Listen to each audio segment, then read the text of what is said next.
यूहन्ना अध्याय 5। इन बातों के पश्चात यहूदियों का एक पर्व हुआ और यरूशलेम को गए यीशु। यरूशलेम में भेड़ फाटक के पास एक कुंड है जो इब्रानी भाषा में बैत हसदा कहलाता है और उसके 5 ओसारे हैं। इनमें बहुत से बीमार पड़े रहते थे, बीमार, अंधे, लंगड़े और सूखे अंग वाले, पानी के हिलने की आशा में, क्योंकि नियुक्त समय पर परमेश्वर का स्वर्गदूत कुंड में उतरकर पानी को हिलाया करता था। पानी हिलते ही जो कोई पहला उतरता चंगा हो जाता था, चाहे उसकी कोई बीमारी क्यों ना हो। वहां एक मनुष्य था जो 38 वर्ष से बीमारी में पड़ा था। यीशु ने उसे पड़ा हुआ देखकर और जानकर कि वो बहुत दिनों से इस दशा में पड़ा है, उसने उससे पूछा कि क्या तू चंगा होना चाहता है? उस बीमार ने उसको उत्तर दिया कि हे प्रभु, मेरे पास कोई मनुष्य नहीं जो कोई मुझे कुंड में उतारे कि जब पानी हिलाया जाए, परंतु मेरे पहुंचते पहुंचते दूसरा मुझसे पहले उतर पड़ता है। यीशु ने उससे कहा, उठ, अपनी खाट उठाकर चल। फिर वह मनुष्य तुरंत चंगा हो गया, अपनी खाट उठाकर चलने फिरने लगा। और वो सब्त का दिन था, इसीलिए यहूदी उससे जो चंगा हुआ था कहने लगे कि आज तो सब्त का दिन है, तुझे खाट उठाना उचित नहीं। उसने उत्तर दिया कि जिसने मुझे चंगा किया उसी ने मुझसे कहा, अपनी खाट उठाकर चल। फिर उन्होंने उससे पूछा, वो कौन मनुष्य है जिसने तुझसे कहा खाट उठाकर चल? परंतु जो चंगा हो गया था वो नहीं जानता था वो कौन है, क्योंकि वो उस जगह की भीड़ में होने के कारण यीशु वहां से हट गया था। इन बातों के बाद वो यीशु को मंदिर में मिला। तब उसने उससे कहा कि देख, तू तो चंगा हो गया है, फिर से पाप मत करना, ऐसा न हो कि इससे भारी विपत्ति तुझ पर आ पड़े। उस मनुष्य ने जाकर यहूदियों से कह दिया कि वो यीशु है जिसने मुझे चंगा किया। इस कारण यहूदी यीशु को सताने लगे और उसे मार डालना चाहा, क्योंकि वो ऐसे ऐसे काम सब्त के दिन करता था। अब ये एक खूबसूरत कहानी है, हम में से बहुत लोग इस कहानी से परिचित हैं, लेकिन इसमें सत्य की अद्भुत बातें हैं। चंगाई, स्वास्थ्य प्रभु से कैसे प्राप्त करें, और सबसे महत्वपूर्ण हम ये देखते हैं कि हम यीशु को उनकी सुंदरता, महिमा, उनकी उत्तमता में देख सकते हैं। आमीन। आइए वचन 1 पर वापस आए। इन बातों के पश्चात यहूदी का एक पर्व हुआ। अब यह पर्व पिन्तेकुस्त का पर्व है। यह वाक्य पर ध्यान दें, यहूदियों का पर्व। यह यहूदियों का पर्व बन गया लेव्यावस्था 23 में, जब परमेश्वर ने पहली बार उल्लेख किया इजराइल के साथ पर्व। इसे यहोवा का पर्व कहा जाता है। इसका मतलब है कि यह प्रभु का पर्व है, अपने लोगों के साथ प्रभु का उत्सव दिवस। आमीन आमीन। वे इजराइल के अपने साथ पर्व मनाते हैं, परंतु अब यह यहूदियों का पर्व बन गया है। यह कुछ ऐसा बन जाता है जो उनका अपना पर्व है, वो इसे अपने लिए कर रहे हैं और वे पर्व में बहुत सी चीजें शामिल कर रहे हैं, और यह यहूदियों का पर्व बन गया। तो इसके पश्चात यहूदियों की एक पर्व हुआ जो इस संदर्भ के पिन्तेकुस्त है, और यीशु यरूशलेम में चला गया। अब यरूशलेम के भेड़ फाटक के पास एक कुंड है। वैसे भेड़ द्वारा यह द्वार है जिसके माध्यम से भेड़ें बलि के लिए मंदिर में प्रवेश करती हैं। ठीक है, वे भेड़ द्वार से प्रवेश करते हैं। ठीक है, कितना सुंदर दृश्य है। वो मेमना यीशु भेड़ फाटक पर गया खोई हुई भेड़ को ढूंढने के लिए, और फिर ये कुंड, वहां एक तालाब है जिसे इब्रानी में बेतहसदा कहा जाता है, 5 ओसारे वाला। इनमें बीमार लोगों की एक बड़ी भीड़ पड़ी थी। अंधा, लंगड़ा, लकवाग्रस्त पानी के हिलने की प्रतीक्षा कर रहे हैं, क्योंकि एक स्वर्गदूत उतरकर जल को हिलाता था, और सबसे पहले जो पानी में जाता था उसे हिलने के बाद चंगा हो जाता था, चाहे जो भी बीमारी हो। अब पानी का यह हिलना फिर से वचन 3 पर आता है। इनमें बीमार लोगों की एक बड़ी भीड़ पड़ी रहती थी। मुझे ओल्ड किंग जेम्स पसंद है, क्योंकि ओल्ड किंग जेम्स में इस वचन की अधिक सटीकता है। जब यूनानी की बात आती है, यूनानी वास्तव में ओल्ड किंग जेम्स में कहता है, यह ऐसा कहता है, इनमें दुर्बल लोगों की एक बड़ी भीड़ रहती थी, बिना ताकत वाले लोग। यूनानी में अस्थेनिया शब्द है। ठीक है, ए नकारात्मक है, मतलब कोई ताकत नहीं है, बिना ताकत वाले लोग। जिन जिन लोगों को बीमारी हो तो इनमें कोई ताकत नहीं, दुर्बल लोग। और दुर्बल लोगों के लिए 3 समूह हैं। तो आइए ओल्ड किंग जेम्स का उपयोग करें। ठीक है, इनमें दुर्बल लोगों की एक बड़ी भीड़ थी। अंधों की यह पहला प्रकार है, पंगु दूसरा प्रकार, सूखा हुआ तीसरा प्रकार।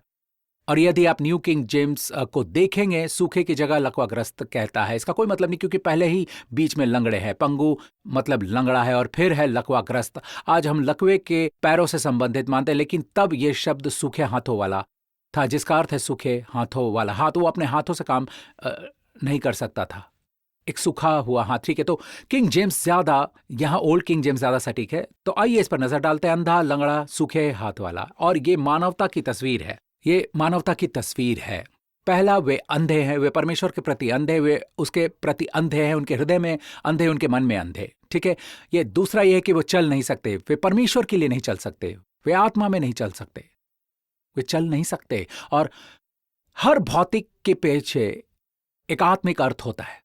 ठीक है, जो परमेश्वर चाहता है कि हम सीखें। हाँ, परमेश्वर आपको शारीरिक रूप से चंगा करना चाहता है, लेकिन उससे भी अधिक महत्वपूर्ण परमेश्वर आपकी आत्मा के पीछे है, क्योंकि आपको कोई बीमारी थी उसके समय, बहुत समय पहले। ठीक है, आत्मा में कुछ घटित हो रहा है, आप लोग सुन रहे हैं, और उत्तर आत्मा में है। तो देखो, इसे ऐसे देखो कि जैसे कोढ़ी एक कोढ़ी से भी अधिक है। सुसमाचार में कोढ़ी पाप का प्रतिनिधित्व करता है, इसलिए जब यीशु ने कोढ़ी को शुद्ध किया तो यह पापों को क्षमा करने की उनकी शक्ति थी। क्या आप सुन रहे हैं? आमीन। तो जब आप अंधे होते हैं तो आप चल नहीं सकते, आप चल नहीं सकते, आप काम नहीं कर सकते। मुरझाया हुआ मतलब सूखा हुआ हाथ। ठीक है, और परमेश्वर काम को सबसे आखिर में रखते हैं। चर्च कार्यों को पहले रखता है, लेकिन प्रकाशन पहले होता है। जब आप सही देखते हैं तो आप सही विश्वास करते हैं, जब आप सही विश्वास करते हैं तो आप सही चलते हैं, जब आप सही चलेंगे तो आप सही काम करेंगे। यूहन्ना 5 पर आते हैं। ठीक है, परमेश्वर की स्तुति। इसलिए वे पानी के हिलने का इंतजार कर रहे थे। वचन 4 हम जानते हैं कि स्वर्गदूत नीचे आता है, और जो भी, देखिए, ये वचन 4 हमें बताता है इस चंगाई में भाग लेने के लिए आपको ताकत की आवश्यकता है, आपको उठने में सक्षम होने की आवश्यकता है। ठीक है, इसे देखें। नंबर 1, आपको पानी की हलचल अवश्य देखनी चाहिए, लेकिन अगर आप अंधे हैं तो कैसे देखेंगे? नंबर 2, जो कि भी पहला कदम रखता है, यह हर किसी के लिए नहीं है। जो पहले कदम रखेगा वो चंगा हो जाएगा, लेकिन यदि आप लंगड़े हैं तो कैसे आगे बढ़े? तो ये पूरा विचार व्यवस्था का चित्र है। और मत भूलना, जो स्वर्गदूत नीचे आता था, कि एक चित्र है कि व्यवस्था दी गई है। बाइबल कहती है स्वर्गदूतों के द्वारा, जब परमेश्वर ने व्यवस्था दी, परमेश्वर ने एक स्वर्गदूत के द्वारा, मूसा के द्वारा व्यवस्था दी इज़राइल के लोगों के लिए। अनुग्रह डायरेक्ट है। क्या आप सुन रहे हो? तो चर्च पूरी तस्वीर, जो पानी के हिलाना व्यवस्था की तस्वीर, और यहूदी लोग यहां आसपास जो थे, ठीक है, उनके पास लाभ का हिस्सा बनने की ताकत होनी चाहिए। तो यीशु आए, अनुग्रह आया। अब ये देखो, वहां एक मनुष्य था जो 38 वर्ष से बीमार था। तब यीशु ने उससे कहा कि भूले नहीं। यीशु ने पहले उससे पूछा। यीशु सदैव पहले पूछते हैं, मनुष्य नहीं करता। यीशु ने उसे वहां पड़ा हुआ देखा और यह जान लिया कि वो पहले से काफी समय से उस स्थिति में था। यीशु ने उससे पूछा, तो यीशु को पता था कि वो 38 वर्ष से ऐसा ही है। यीशु जानता था। यीशु ने उसे लेटे देखा और यीशु को पता था। और यीशु ने उससे पूछा, क्या तू चंगा होना चाहता है? क्या तू चंगा होना चाहता है? क्या सवाल है? कैसा अजीब सवाल है। वो आदमी वहां पानी के पास है और जाहिर है वो वहां है, और यीशु जानता है कि वो 38 वर्षों से वहां है, इतने लंबे समय तक इस स्थिति से पीड़ित रहना। और उसने उससे प्रश्न पूछा, क्या तू चंगा होना चाहता है? क्यों? अब जानते हैं ये कोई अजीब सवाल नहीं है जैसा हम सोचते हैं। जब आप इस तथ्य के बारे में सोचते हैं कि ऐसे लोग हैं जो आदी हो जाते हैं उनके बंधन से, या उनकी बीमारी से, या उनकी लत से, उनके लिए यह सामान्य है। इस व्यक्ति का जवाब देखिए। बीमार व्यक्ति ने उसे उत्तर दिया, प्रभु, मेरे पास कोई मनुष्य नहीं। क्या तू चंगा होना चाहता है? मेरे पास कोई मनुष्य नहीं। क्या मनुष्य? क्या जवाब है?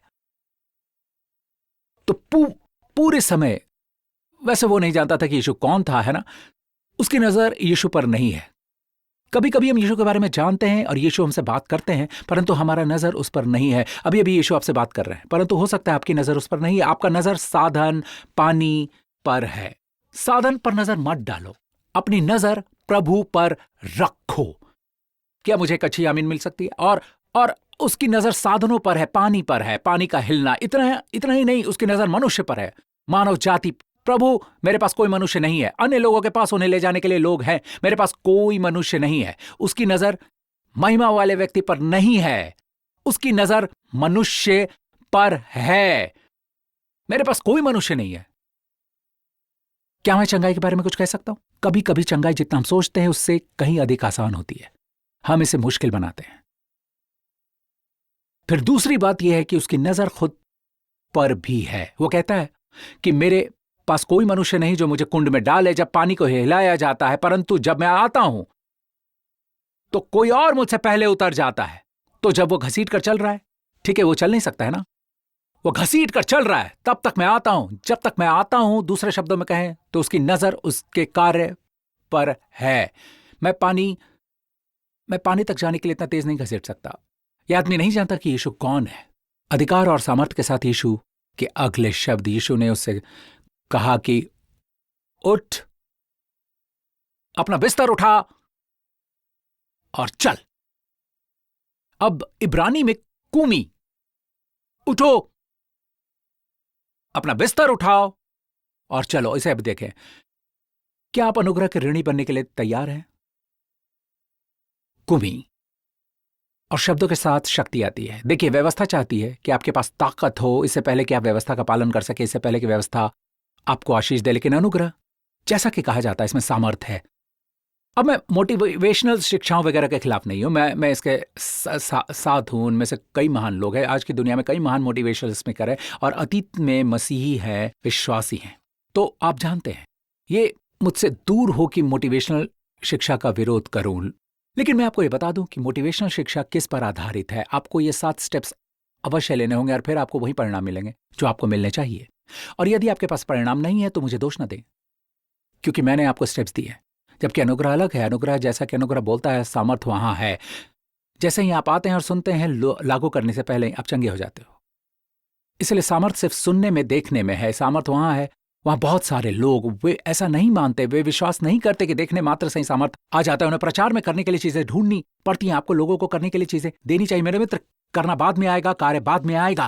प्रकाशन पहले आना चाहिए। उनकी अंधी आंखों को देखना होगा, तब वे चल सकते हैं, फिर वे कार्य कर सकते हैं। आमीन। तो यीशु कहते हैं, उठो, अपना बिस्तर उठाओ और चलो। अपना बिस्तर क्यों उठाओ? वैसे आप जानते हैं कि वो उठ नहीं सकता है ना। 38 वर्ष उठ नहीं सकता था, लेकिन शब्दों में अधिकार है। जब आप उसके वचन पर अमल करना शुरू करते हैं तो सामर्थ आता है, सामर्थ आता है। मैं आपको यह बता दूं, चंगाई के रहस्यों में से एक, जब आप परमेश्वर से आपको चंगा करने की प्रार्थना करते हैं, तो मैं नहीं करता। मैं आपको ये बताना शुरू नहीं करना चाहता कि कितनी बार मेरे शरीर में दर्द था। मेरे स्टडी में मैं प्रार्थना करता हूं और मुझे विश्वास है कि मुझे मिल गया है। मुझे अभी भी दर्द महसूस हो रहा है। और अगली चीज जो मैं करता हूं वो क्या है? सामान्य लोग जब ठीक होते हैं तो क्या करते हैं? वो व्यायाम करते हैं। आमीन। तो मैं कहता हूं, पंपिंग पोजीशन डाउन, और मैं व्यायाम करना शुरू कर देता हूं। और मुझे अभी भी पहले दर्द महसूस हुआ, लेकिन कुछ एक से अधिक बार होता है। व्यायाम करते समय मुझे चंगाई मिली है। ये विश्वास की तरह है, ये आग की तरह है। एक चिंगारी जो चंगाई के पाउडर के एक पर है। जब आप कार्य करते हैं तो बूम। जब आप सिर्फ प्रार्थना करते हैं तो ऐसे नहीं होता। आप कहते हो, पिता मुझे चंगा कर दे, पिता मुझे चंगा कर। ठीक है प्रभु, बस भोज और वो सब ले। उसके बाद आप जो करते हो उसको उठाना होगा और ऐसे कार्य करें जैसे आप चंगे हो गए। खुद से पूछें, आप परमेश्वर से चंगाई के लिए प्रार्थना करते हो। आप में से कुछ लोग परमेश्वर से मांग रहे हो उकाबों की तरह अपनी जवानी को नया करने के लिए, लेकिन क्या आप युवा जैसा व्यवहार करते हैं? जवान बने, सामर्थी बने, चंगा व्यवहार करें और आप चंगे हो जाएंगे।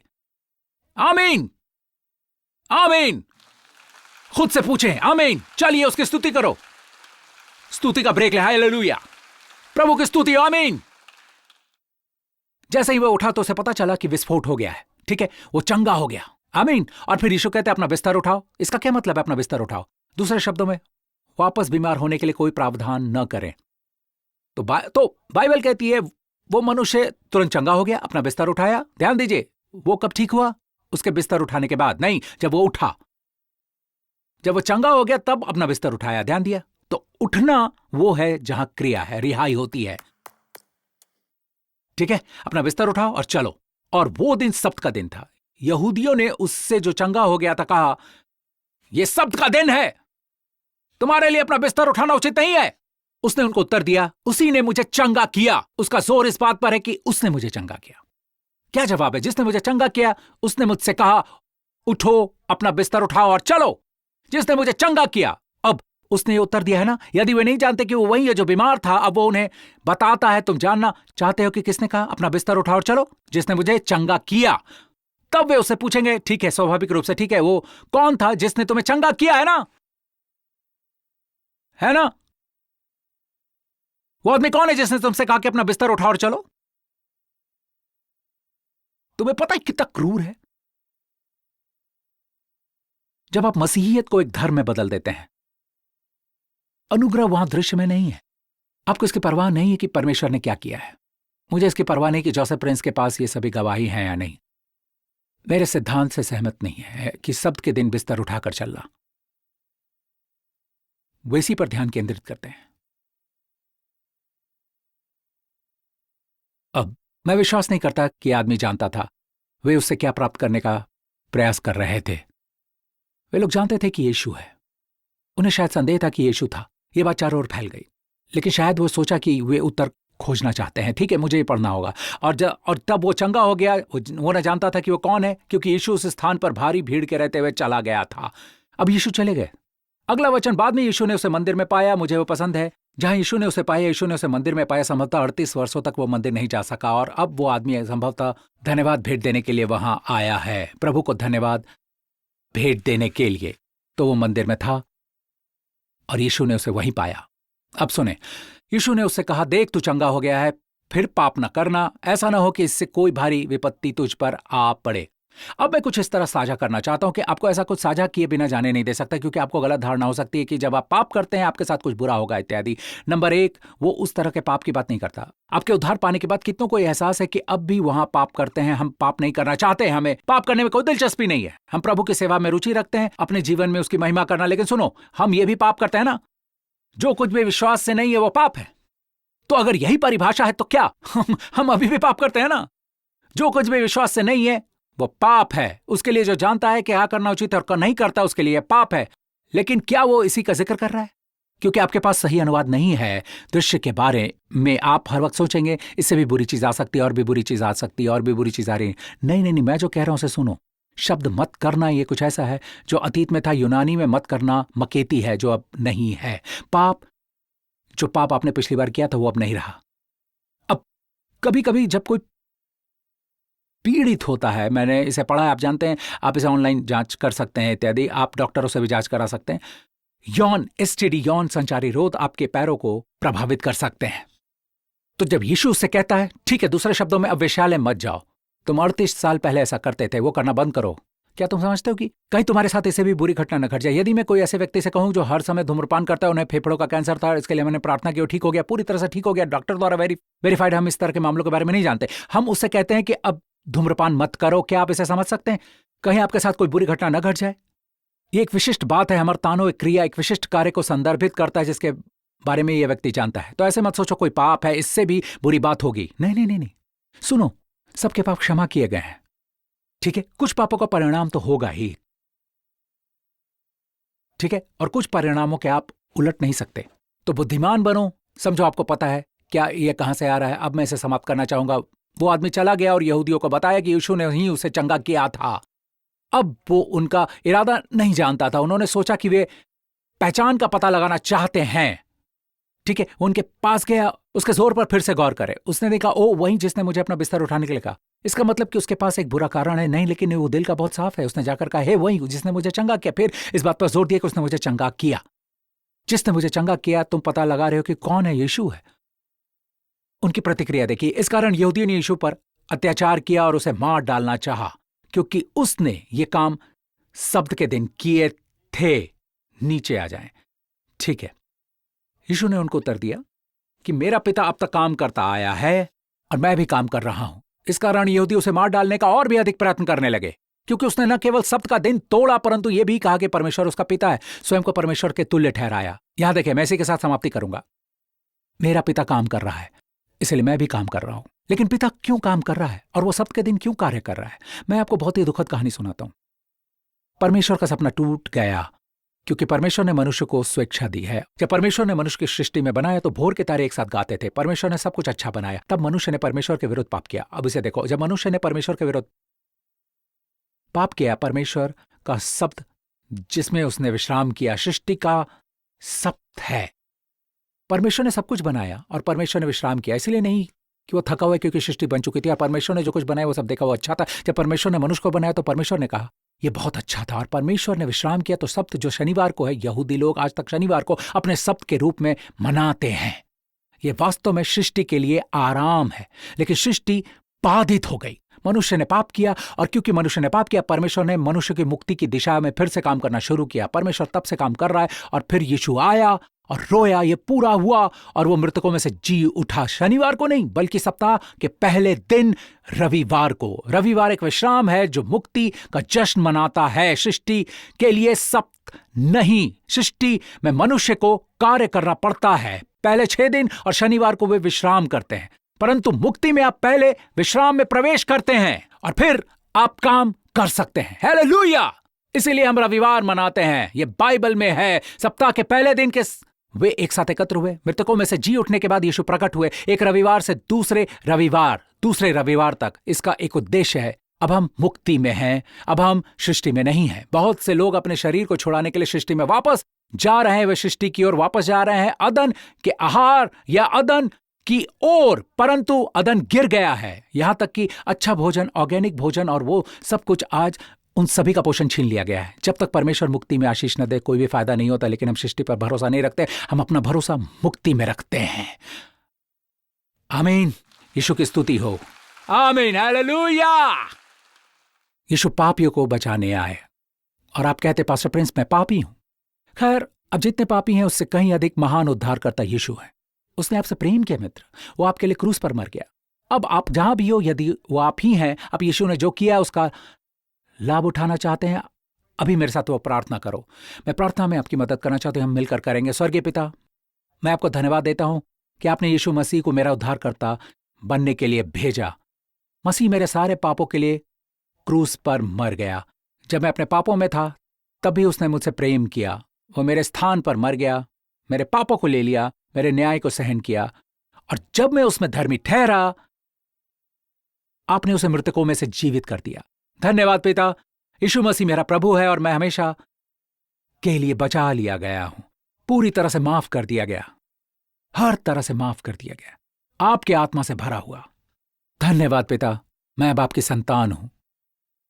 मुझे सिखाओ और मुझे आत्मा में चलने का कारण बनाओ, यीशु के नाम से आमीन। आमीन। अब अपने पैरों पर खड़े हो जाइए, उठिए, उठो, उस गंदे कूड़े को हटाओ और अभी बाहर मत जाओ। आइए, जाने से पहले आपको आशीष दे। अपने हाथों को उठाए इस पूरे स्थान पर। वही परमेश्वर जिसने उस दुर्बल आदमी से बात की और कहा उठो, वही परमेश्वर है जो आपसे कहता है उठो, अपने व्यसनों से बाहर निकलो, उठो, अपने बंधनों से बाहर, उठो, अपने से बाहर, अपनी बुरी आदतों से बाहर, उठो, अपनी बीमारी से उठो, उस पुरानी स्थिति से और चलना शुरू करें। उसी तरह चले जिसके बारे में आपने सपना देखा था कि आप उसमें चलेंगे। अब ये आपके पास है, इसकी तरह कार्य करना शुरू करें। इस जगह से आप जाएंगे आशीषित, दया पाकर, समृद्ध होकर। आमीन। परमेश्वर आपके साथ है। प्रभु इस पूरे सप्ताह आपको और आपके परिवारों को आशीष दे। प्रभु आपको अब्राहम की आशीषें दें। व्यवस्था विवरण 28 का आशीष प्रभु आप पर मुस्कुराए, आपके और आपके प्रियजनों पर दया करें।